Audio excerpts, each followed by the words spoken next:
Hello friends, and welcome back for another episode of Indie Impressions. My name is Nick, and today we're going to be checking out Beyond Minimalism from the LD26 competition. That is the 48-hour game jam. This game, in fact, was designed in only 12 hours, though, so it's pretty fantastic. And it is a first-person abstract exploration game with a bit of a puzzle element to it, and definitely a little bit of a strange sense about it, and I really like that. And you might be wondering, why am I covering a game from the LD26 competition when there was several more since then? And, well, I just find games I like and cover them when I find them, so the answer is quite simple, in fact.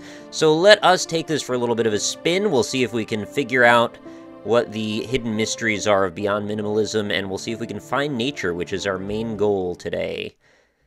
So off we go.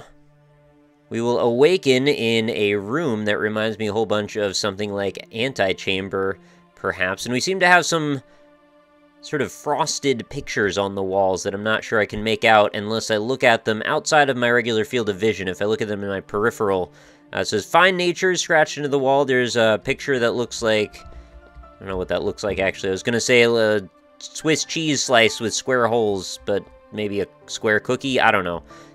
What else is this? Find nature again. A little bit of an infinity sign there. Find nature a third time. Little scribbly doodle. It says this is a chair. It's talking about the object behind me. And Sweet Home, Alabama, and then another square up there. So each one of these objects, it's telling me what they are. They are very minimalistic, as you might imagine by a name that goes beyond minimalism. This is a table.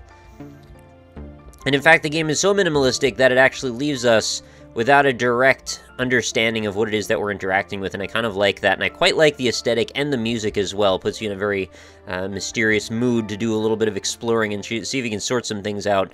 So as we head down this particular path, we seem to arrive at some kind of an obelisk at the end, and much in line with the minimalistic nature, we have no idea what that obelisk is. My best interpretation is that it is most likely some sort of a goal. As you can see, it seems to be rocking up and down. I wonder if that means I've activated it. Let's walk back in the other direction, see if that means that we've attained whatever that goal is, and maybe that's going to affect our world in some way.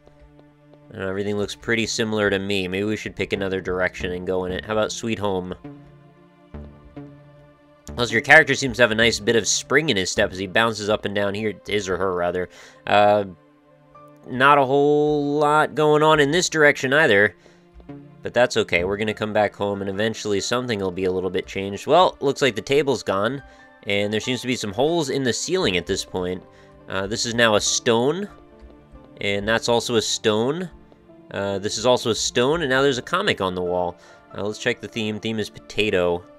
Oh, we'll go to bed. Okay, well, I guess that's a little bit of amusing on the LD inside joke of having potatoes integrated into the games. I actually don't remember all of the subtext of that, but there was a thing about potatoes, most likely relating to Portal 2, because, yeah, the cake is a lie, there's potatoes, oh my god, what's going on in here? Alright, so we seem to have some sort of very mysterious cube jumping about, and I have a feeling if we get in the way of it, it's probably going to be a big problem for us, so I'm going to try to avoid that happening.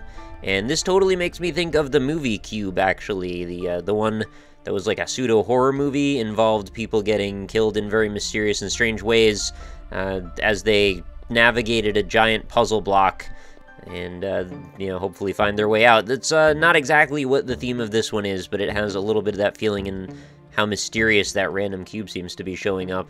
Let's see if there's any other... Oh my goodness, the ceiling looks like it's exploded. And now it's a potato. I hate them. Written in interesting typography. These are all potatoes. Okay, so hate potatoes.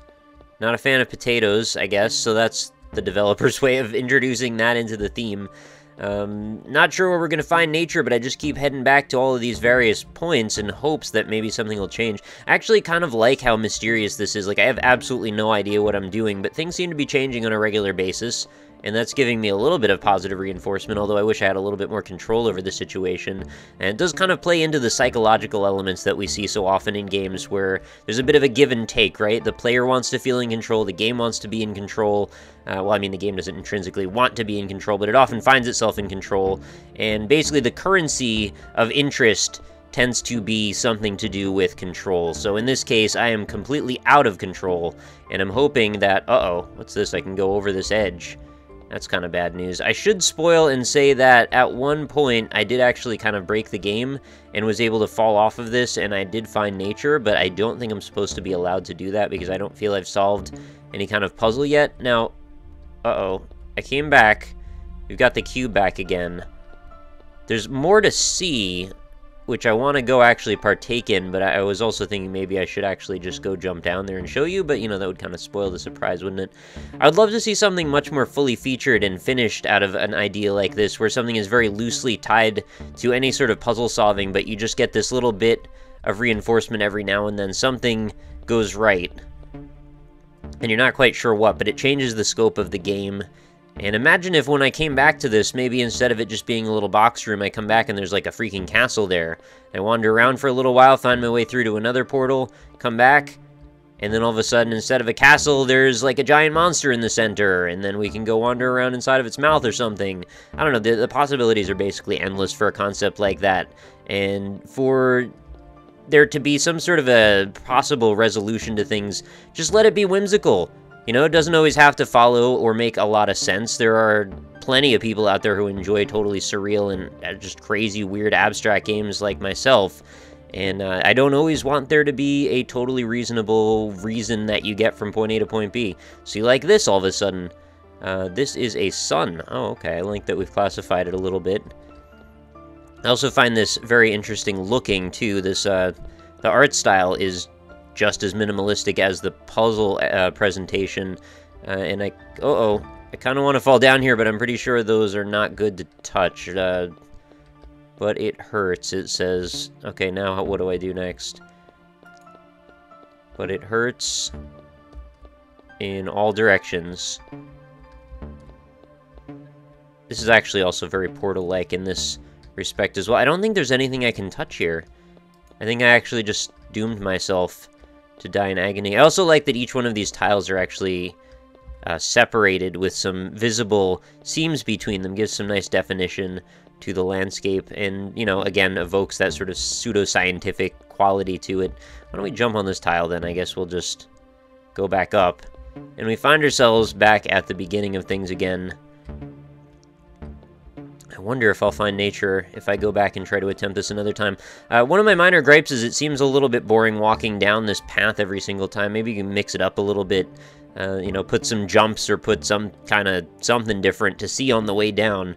Not that it necessarily can't be repetitious, because that might be part of the reinforcement of the player, seeing the same thing and then expecting something different. You know, that's the whole definition of insanity thing. That quote's all been jumbled around. I'm not even sure if it's inherently true anymore, but, you know, you expect, given a certain cause, you will get something on the other end of that, and you don't in this case, which is definitely rather dumbfounding for the player. And I like how that puts you off kilter, and you don't know what to expect. Like, sometimes there's actually a downstairs part of this building, and sometimes there's an upstairs part of this building. In this case, there's not anything. What does that say?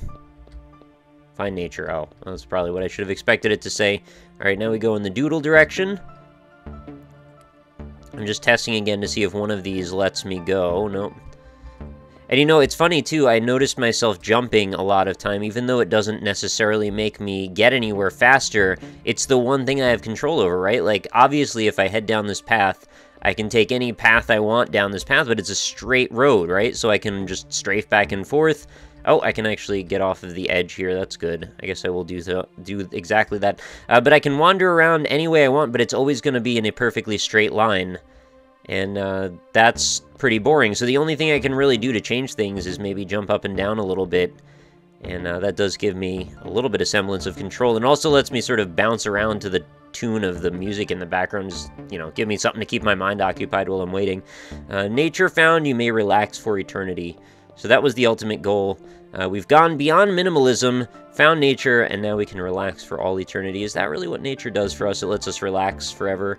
I don't think it's quite that simple, but I feel like there's so much more to this story that I'm just not getting, and it just makes me really wonder what's going on here. I'd love to hear your theories as well, and by the way, I can't relax for all eternity because I can't go in any directions for too long before I hit an invisible wall, and that's frustrating. I wish it was just endless in every direction. I don't even know, maybe there isn't a story? I hope there is, though. I kind of want there to be some sort of something that I'm missing. I'm sure if I analyzed it enough, I could come up with some kind of something, but, you know, I'll let that be today's exercise in thinking, I suppose. If you guys want to come up with your own theories, let me know in the comments below.